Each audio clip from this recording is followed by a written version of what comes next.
Yo, this is your favorite friendly neighborhood Toronto, and today we're going to talk about my impressions of the Xbox Game Showcase. This is going to be a little bit of a longer video because we are going to delve into a lot of Halo talk, and I'm just going to have some timestamps in the description if you see anything that you kind of want to skip to. Also, if you haven't yet, please like, share, and subscribe to the channel. I will have a lot more content talk about next generation consoles, a lot of tech and gaming stuff going forward. So just to kick things off, we're going to talk about the game presentations that I liked.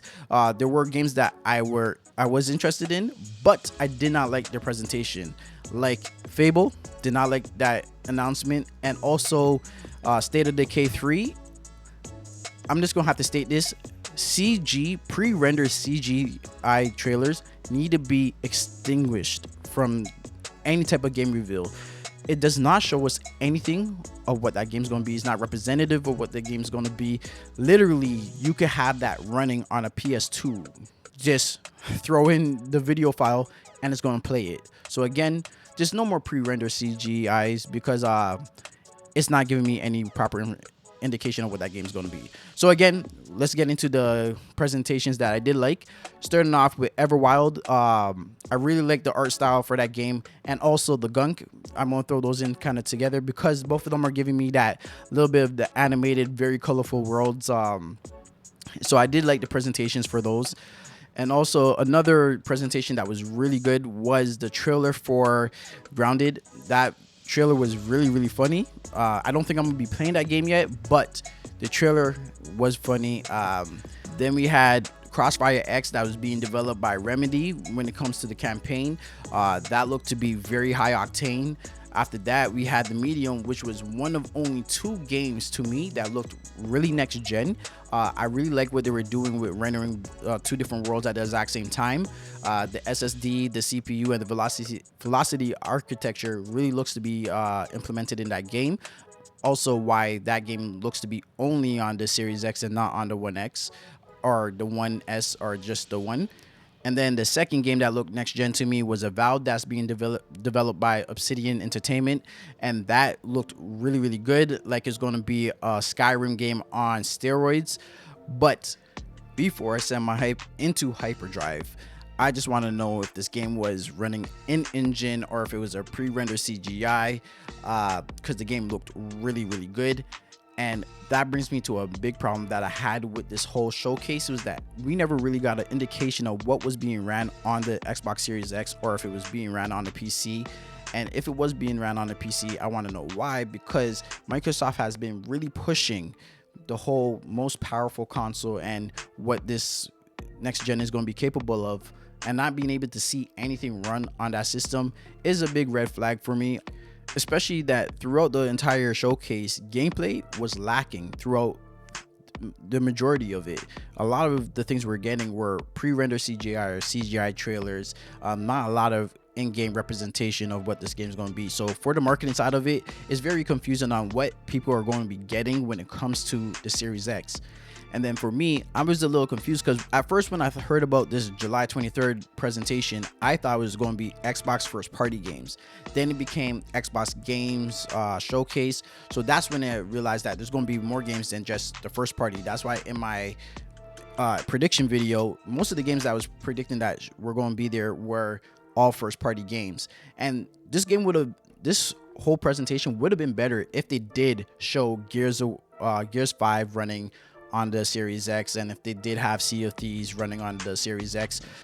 And then this could have showed us a lot of the benefits that the Series X could provide to our existing game libraries. Example would have been Gears 5. They could have had that shown at this event because they already have a build that they did show when Austin Evans went up to Redmond and he was there, had hands-on with the system. And they have had a lot of time to add a little bit of extra polish, but this would have again been something great to see, to show some of the ray tracing capabilities, the frame rate increases and benefits that would have been happening there. They didn't show that, so I just felt like Microsoft had a lot of potential to make this home run. That didn't happen. I give this event 7 out of 10. Should have been higher, but Halo really brought the whole thing down. Now, Halo, Halo. Like, man, where do we start with Halo? First thing is, if you haven't seen the 4K version of the game yet, please go do that. I'm gonna actually put a link in the video so you could actually just go take a look, and after you're done watching it, just hop back over and then you can hear the rest of what I have to say about it. But the stream did a huge disservice to what that game was. The 4K version looks much better, but it's still with a caveat, and that is it does not look like a next-gen game. Visually, from what I'm seeing, it really does look great as an Xbox One game, not an Xbox Series X game. This looks like it was developed for the Xbox One and just being ported over to the Series X. The game honestly just does not look like it's in a ready state, and when I think about it, going gold is probably only about 3 months away, and this game seems like it needs to be delayed. There's just too much riding on Halo. This game coming out incomplete, I feel will do more harm being released in that state instead of releasing later in an extremely polished state. I know they want it out for launch. It's going to help push the console sales, but that's where I feel like sometimes they have mixed messaging, because they don't really care if you buy the box, but they want to kind of force this being launched with the box so you can buy the box. You know what I mean? And I also feel like this game, with that being done, is not getting the treatment that it deserves. Like, Halo is the Mario for Microsoft, and there is just no way Nintendo is throwing out Mario in a state that Halo Infinite is. There's just no way. That game has to be 100% complete and polished. But then again, that's how most of their first party is, and that's how Microsoft needs to treat Halo. Doing anything else is just going to tarnish the brand. In my personal opinion, that's just kind of how I feel about it. And then after the whole presentation and you hear the devs talking about it, they're saying that this is going to be a 10-year Halo game.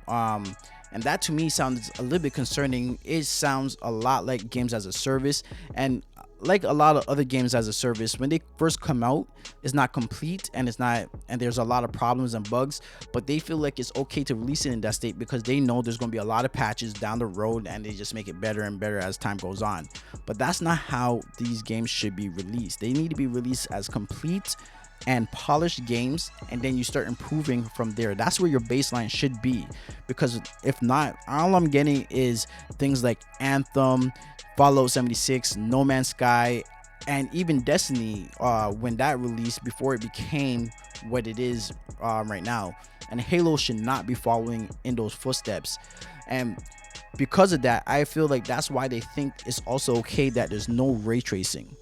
Like, that one boggles, absolutely boggles my mind. I just don't understand how that, if Series X is pushing ray tracing as one of its biggest features, along with its velocity architecture and its SSD and just the powerful GPU with all the compute units, how there isn't any ray tracing right now in your biggest franchise in your entire stable of games and IP. That one is just weird. If any game needs to have that type of resource already pushed and put on it immediately, it should be Halo, followed by things like Forza and Gears.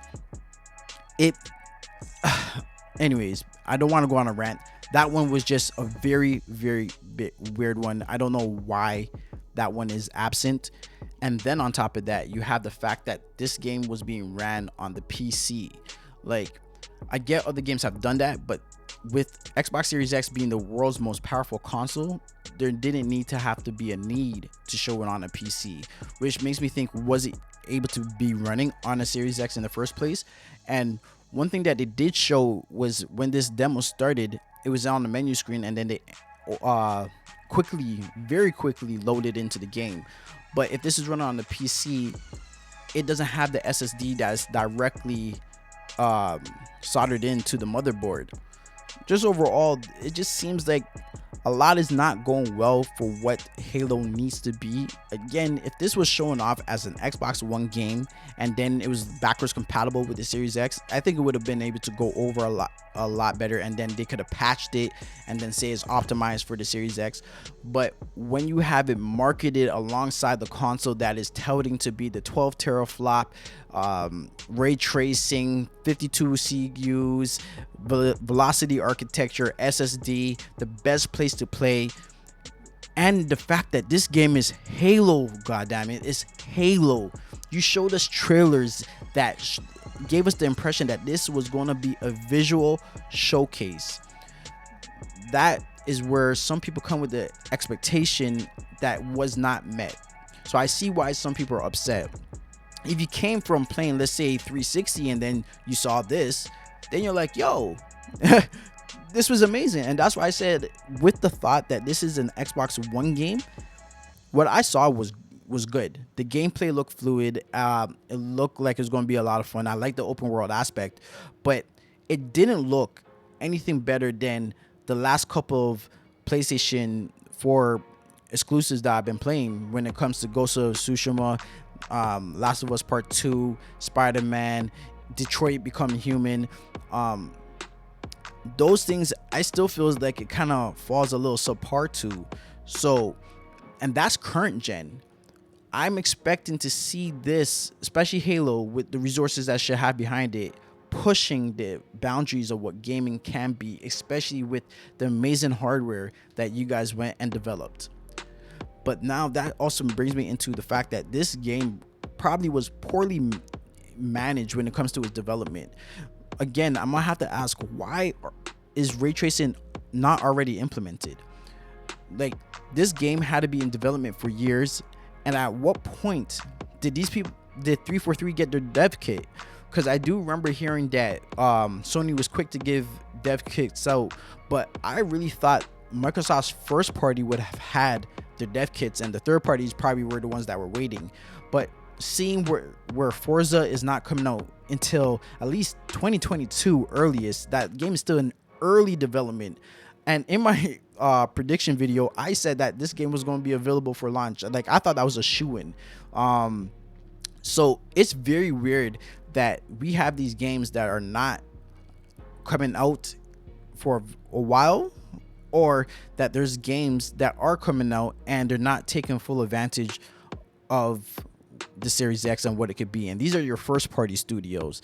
Again, Halo should have been the game that has all the resources to pull all the stops that you need it to do. And simply one of those stops is ray tracing. How is that not being implemented until after launch? How is that not already ready? I get COVID and all these different things are happening, but you guys have been developing the Series X since 2016, and Halo's been in development for years. Probably 2017, could have been 2016 as well. Like, they're in revenue with you guys. How is it that this is not already being implemented? I'm not sure if this has anything to do with the whole make sure you're promoting cross-gen stuff, and maybe it makes sense looking back at it why they're pushing cross-gen so much, because a lot of their games are that they need to be showing the Series X off, they know is not going to be ready until 2022. So when they release the Series X, they want to make sure that they're focusing on your back catalog of games and the improvements that the Series X can make to it. And a lot of focus isn't on some of the future games that they have coming up. A lot of things are focused on Game Pass, which is an incredible value, because there is a lot of old games that are there, or I shouldn't say old games, but games that have been previously released already that are available to you that you could play. And that's why when they say you have the largest over 100 games available at launch, that's what they're talking about. They're talking about the games that you already own that could benefit from having either a Series X or a Project Lar Cart. Because what this presentation really was for me was why you shouldn't have a Series X. They just kind of showed why you should just play on Xbox, because a lot of these games are not really taking advantage of your Series X. When I look at it, there's nothing here saying buy a Series X. More so, you should just buy an Xbox in any shape or form. whether it's PC, whether it's through xCloud, or whether it's through your Xbox One S, One, or One X. And by the time the Series X comes out, you could probably find this stuff on eBay, Kijiji, whatever you use forum that you go on for used sales, and get them pretty much on the low. So I'm not going to continue to beat this dead horse down. I'm hoping that somehow we're wrong, and in the 3 months time, 343 is really able to somehow turn things around and make this game look a little bit more better when it comes to the Series X version of it, and implementing ray tracing. I hope that is ready very close to launch, giving people a reason to pick up the Series X and just enjoy gaming the way it should. All the vitriol they're getting, they shouldn't get it that way. These people are working hard to make games, and I'm sure that Microsoft probably is putting unreasonable expectations on them to get this thing out in a set amount of time, especially considering the condition the world is in right now. So with that said, I would just like to thank anybody that made it through to this end of this long video. I know, just please share, like, and subscribe. Hit the bell notification so you don't miss any of the videos that get posted. It all does help, and I will have all the details on where you can follow everything Toronto in the description. So that's everything for now. So it's not bye. Bye. See you later on the next one.